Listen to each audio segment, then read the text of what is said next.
Hello दोस्तों, MS classes में आपका स्वागत है।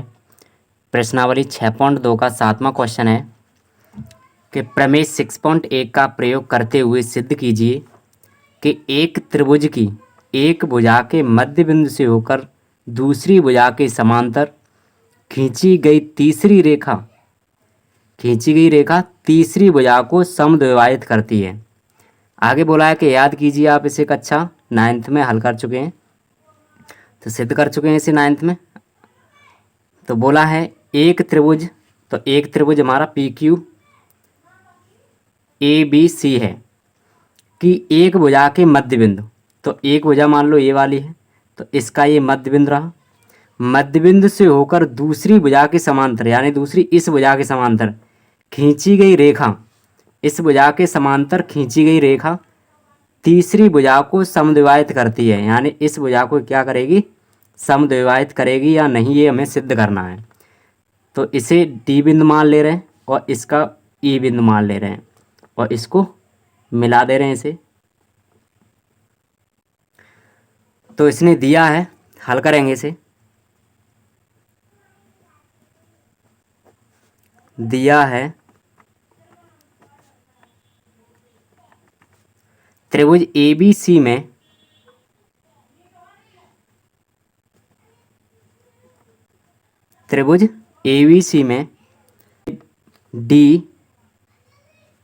डी बिंदु भुजा ए बी का मध्य बिंदु है।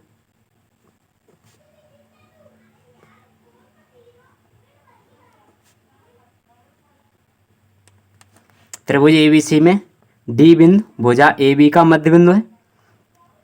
तब ए डी बराबर होगा बी डी के। ए डी बराबर होगा किसके, बी डी के। तो इसे समीकरण फर्स्ट बना दे रहे हैं। अब आगे बोला है कि सिद्ध करना हमें कि रेखा तीसरी भुजा को समद्विभाजित करती है, यानी ये वाली रेखा है इस तीसरी भुजा को समद्विभाजित करेगी या नहीं। यानी सिद्ध करना है ए ई बराबर होगा सी ई के। सिद्ध करना है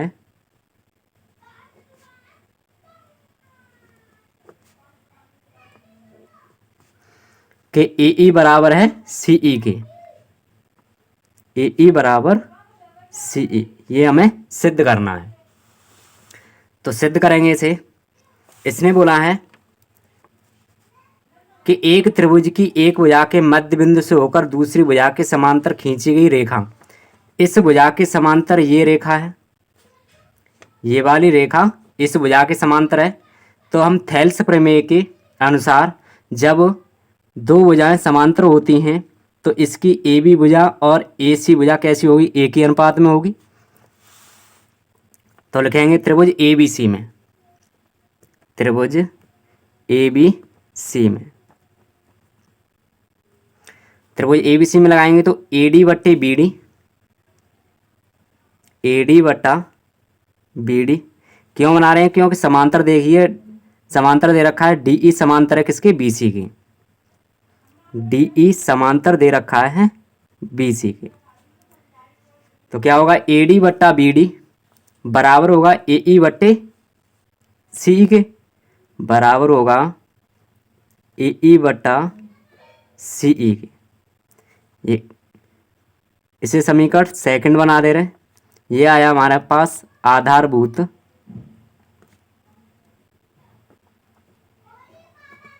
समानुपातिक प्रमेय से।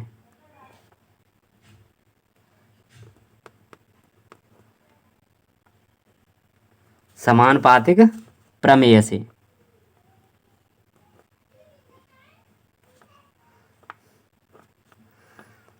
अब आगे हल करेंगे इसे। तो इसने दे रखा था कि ए डी बराबर बी डी है, तो ए डी की जगह हम बी डी लगा सकते हैं। तो हल करेंगे समीकरण फर्स्ट से। समीकरण सेकंड को हल करने पर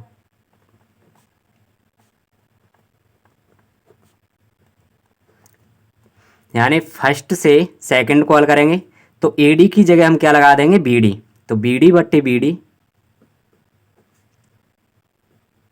बराबर है ए ई बट्टे सी ई के, ए ई बट्टा सी ई के।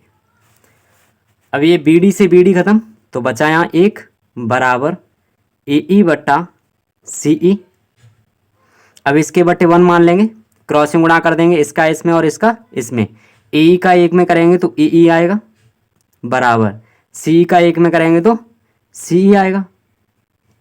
अब हमें यही सिद्ध करना था कि ये वाला जो बिंदु है वो तीसरी भुजा का मध्य बिंदु है या नहीं। तो मध्य बिंदु होगा तो ये रेखा यहाँ से यहाँ तक और यहाँ से यहाँ तक दोनों बराबर होगी, यानी ए ई बराबर होगा किसके, सी ई के। तो ये हमने सिद्ध कर दिया कि ए ई बराबर निकला किसके, सी ई के। तो यही सिद्ध करना था हमें, ये प्रूव हुआ।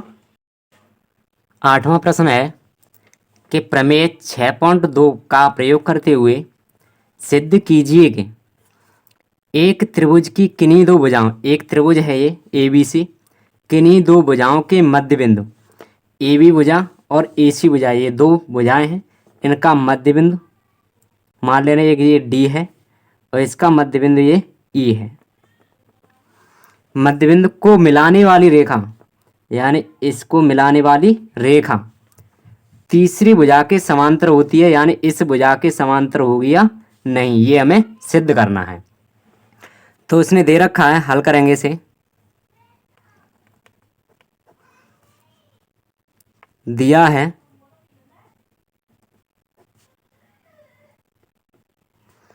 दे रखा है कि सिद्ध कीजिए एक त्रिभुज की किन्हीं दो भुजाओं के मध्य बिंदु, ये दोनों मध्य बिंदु हैं। लिखेंगे भुजा ए बी, भुजा ए बी का मध्य बिंदु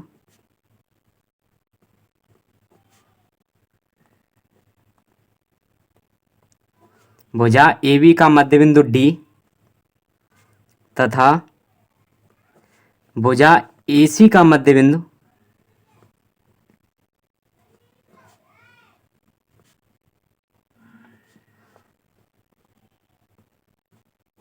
भुजा ए सी का मध्य बिंदु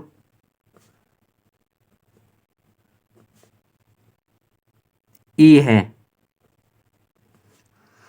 भुजा ए बी का मध्य बिंदु डी और भुजा ए सी का मध्य बिंदु ई है। जब ये मध्य बिंदु है तब ए डी बराबर होगा किसके, बी डी के। ए डी बराबर होगा बी डी के और ए ई बराबर होगा सी ई के। ए ई बराबर होगा सी ई के।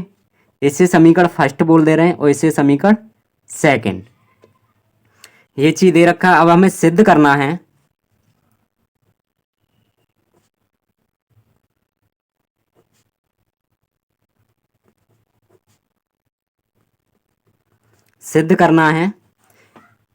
मध्य बिंदु को मिलाने वाली रेखा, ये मध्य बिंदु को मिलाने वाली रेखा तीसरी भुजा के समांतर होती है, यानी इस भुजा के समांतर होगी या नहीं। तो सिद्ध करना है डीई समांतर है किसके, बीसी के। डीई समांतर हो किसके, बीसी के। ये हमें सिद्ध करना है। तो सिद्ध करते हैं। तो करेंगे त्रिभुज ए बी सी में, त्रिभुज ए बी सी में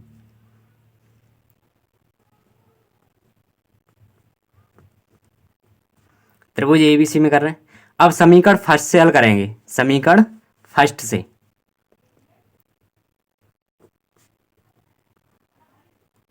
तो समीकरण फर्स्ट है ए डी बराबर है बी डी के। अब ये बराबर में बी डी है, बी डी को इधर लाएंगे तो भाग में जाएगी और बराबर में क्या रह जाएगा हमारा, एक। तो ए डी बटा बी डी और बराबर में क्या बचा, एक। क्योंकि इसका गुणा इसमें करेंगे तो बी डी एक बी डी, तो ए डी बराबर बी डी ही बनेगा। इसे समीकरण थर्ड बना दे रहे हैं। अब इसे इधर करेंगे समीकरण सेकंड से, समीकरण सेकंड से। तो समीकरण सेकंड है ए ई बराबर सी ई, ए ई बराबर है सी ई। अब सी ई को इधर लाएंगे बराबर से तो भाग में जाएगी, तो ए ई बराबर होगा किसके, सी ई के, और बराबर में क्या रह जाएगा, एक। सी ई किस में आ जाएगा, बटे में, तो ए ई बट्टा क्या हो जाएगा, सी ई, और बराबर में क्या बचेगा, एक। इसे समीकरण फोर्थ बोल दे रहे हैं। अब समीकरण थर्ड व फोर्थ से, समीकरण थर्ड व फोर्थ से, अब दोनों के ही बराबर एक है, इसके भी बराबर एक है और इसके भी बराबर एक है और इसके भी बराबर एक है, तो हम एक की जगह क्या लगा देंगे, ए ई बट्टे सी ई लगा सकते हैं। तो लगाएंगे ए डी बट्टा बी डी, ए डी बट्टा बी डी बराबर होगा किसके, ए ई बट्टे सी ई के, ए सी ई, क्योंकि एक के बराबर ए ई बट्टे सी ई है और एक के ही बराबर ए डी बट्टे बी डी है, तो ए डी बट्टा बी डी तो हम वैसे ही रखेंगे, बराबर एक की जगह क्या लगा देंगे, ए ई बट्टे सी ई, तो ए ई बट्टे सी ई। अब ये भुजाएं एक ही अनुपात में निकली, कौन सी, ए डी बट्टा बी डी, ए डी बट्टा बी डी बराबर ए ई बट्टे सी ई, ए ई बट्टा सी ई। अब ये किससे होता है, थेल्स प्रमेय के विलोम से, तो करेंगे थेल्स प्रमेय के प्रमेय 6.2 से, प्रमेय 6.2 से, प्रमेय 6.2 से हम कह सकते हैं कि डी ई समांतर निकली है किसके, बी सी के, डी ई समांतर है बी सी के, ये भी प्रूफ हुआ। ए डी बट्टा बी डी बराबर ए ई बट्टे सी ई, ए डी बट्टे बी डी बराबर ए ई बट्टे सी ई। जब दो भुजाएं अनुपात में होती, एक ही अनुपात में होती हैं, तो ये बीच की जो भुजाएं हैं वो कैसी होती हैं, समांतर। तो 8वां प्रश्न कंप्लीट हुआ। अब 9वां नंबर है, 9वां प्रश्न है कि ए बी सी डी एक समलंब है।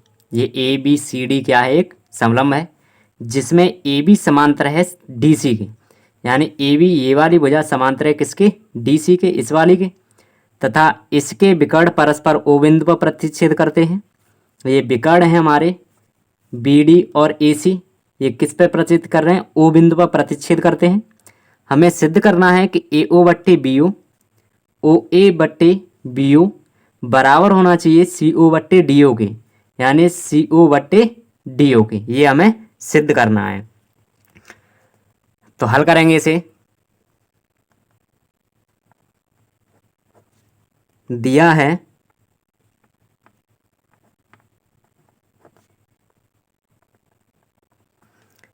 कि ए बी सी डी क्या है, एक समलंब है,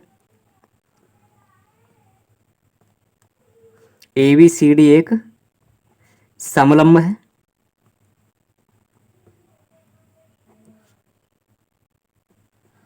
ए बी सी डी एक समलंब है, जिसमें ए बी समांतर है डी सी के, जिसमें ए बी समांतर है डी सी के,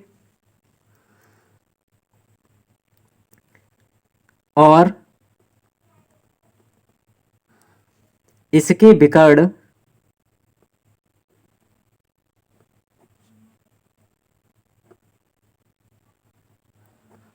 विकर्ण बिंदु ओ पर प्रतिच्छेद करते हैं,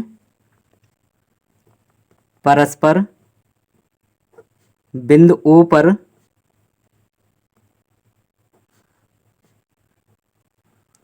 प्रतिच्छेद करते हैं।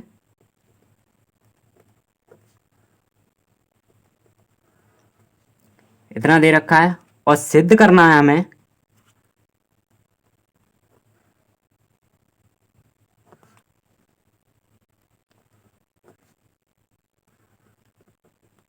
सिद्ध करना है कि ए ओ बट्टे बी ओ,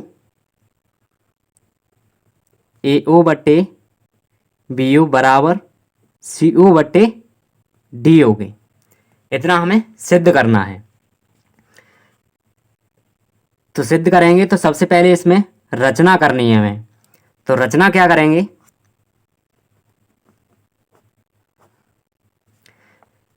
इसमें से हमें ए ओ बट्टे डी ओ, ए ओ बट्टे बी ओ, अब ये कैसे भी नहीं बन सकता, तो बिना रचना के ये हल नहीं हो सकता। तो हमें रचना करनी पड़ेगी। क्या करनी पड़ेगी कि भुजा बी डी पर एक बिंदु पी इस प्रकार लिया, भुजा ए डी पर एक बिंदु पी लिया, जिसको ओ से मिलाया तथा डी सी के समांतर है। तो लिखेंगे बिंदु पी, बिंदु पी भुजा ए डी पर इस प्रकार लिया,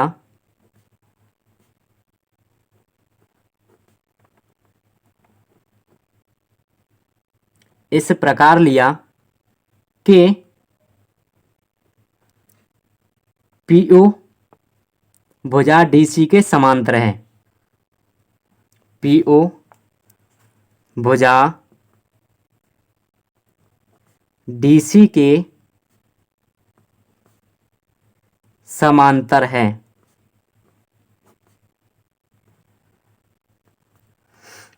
हमने बिंदु पी भुजा एडी पर इस प्रकार लिया कि पीओ भुजा पीओ है वो भुजा डीसी के समांतर है। तो पीओ समांतर होगा किसके, डीसी के। ये पीओ भुजा जो पीओ है इसको मिलाया है हमने, किसके समांतर होगा, डीसी के समांतर होगा। तो इसे आगे हल करेंगे।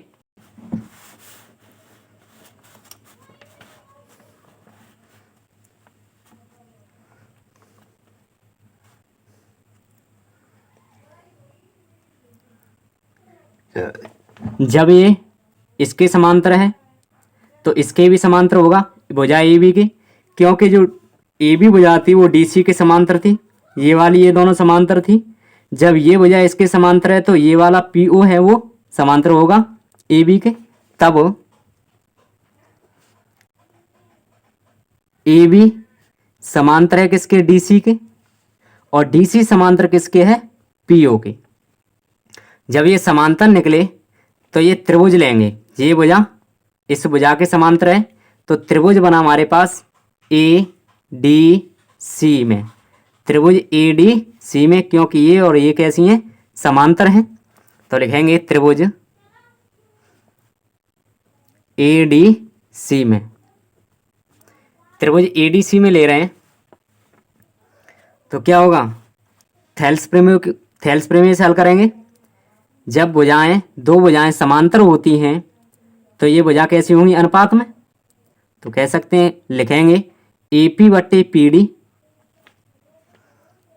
ए पी बटा पी डी बराबर होगा ए ओ बट्टे सी ओ के, ए ओ बट्टे सी ओ के।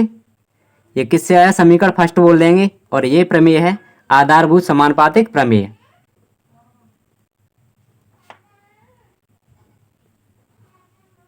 आधारभूत समानुपातिक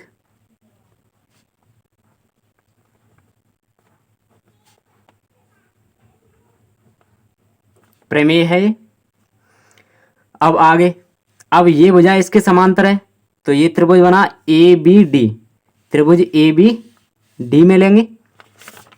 तो करेंगे त्रिभुज ए बी डी में, ए बी डी में करेंगे इसको, ए बी डी में। तो ये इसके समांतर है तो इसको भी हम थेल्स प्रमेय से हल करेंगे कि ए पी बटे पी डी, ए पी बटा पी डी बराबर होगा बी ओ बट्टे डी ओ के, बी ओ बटे डी ओ के। ये समीकरण सेकंड बना, और ये कौन सी प्रमेय से, आधारभूत समानुपातिक प्रमेय, आधारभूत समानुपातिक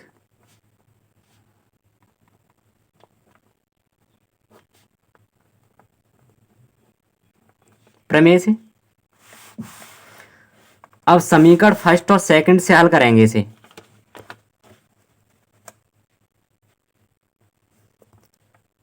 समीकरण फर्स्ट व सेकंड से तो लिखेंगे समीकरण फर्स्ट व सेकंड से ए पी बट्टे पी डी बराबर ए ओ बट्टे सी ओ है और ए पी बट्टे पी डी ही बराबर बी ओ बट्टे डी ओ है। तो हम ए पी बट्टे पी डी की जगह ए ओ बट्टे सी ओ लगा सकते हैं, क्योंकि ये भी तो ए पी बट्टे पी डी के बराबर है। तो लगाएंगे ए पी बट्टे पी डी की जगह क्या लगाएंगे, ए ओ बट्टे सी ओ। तो ए ओ बट्टे सी ओ बराबर किसके होगा, बी ओ बट्टे डी ओ के, बी ओ बट्टे डी ओ के। अब हमें सिद्ध करना था कि ए ओ बट्टे बी ओ होना चाहिए और यहाँ क्या ए ओ बट्टे सी ओ। तो क्या करें, इसका इसमें गुणा कर दें और इसका इसमें, तो इसको यहाँ पहुँचा दें और इसको यहाँ। तो क्या बनेगा, ए ओ बट्टे बी ओ यहाँ आ जाएगा बराबर, और इसको यहाँ पहुँचा देंगे तो सी ओ बट्टे डी ओ। यही हमें सिद्ध करना था, ए ओ बट्टे बी ओ, ए ओ बट्टे बी ओ बराबर सी ओ बट्टे डी ओ, सी ओ बट्टे डी ओ। तो ये प्रूफ हुआ। अब ये समझ में ना आया हो आपके तो समझा दूँ, इसका इसमें गुणा करेंगे और इसका इसमें। तो इसका इसमें करेंगे तो ए ओ बट्टे ए ओ और इंटू में आएगा डी ओ बराबर, इसका इसमें गुणा करेंगे तो सी ओ इंटू बी ओ। अब ए ओ सी ओ इधर गुणा में इधर लाएंगे तो भाग में हो जाएगा, तो ए ओ बटे में आ जाए तो ये हो जाएगा बी ओ बराबर, सी ओ उधर है ही, डी ओ इधर भाग में है, डी ओ इधर गुणा में है, बराबर से इधर ले जाएंगे तो भाग में जाएगा तो बटे डी ओ। तो यही हम इस तरह कर सकते हैं। 9वां नंबर कंप्लीट हुआ।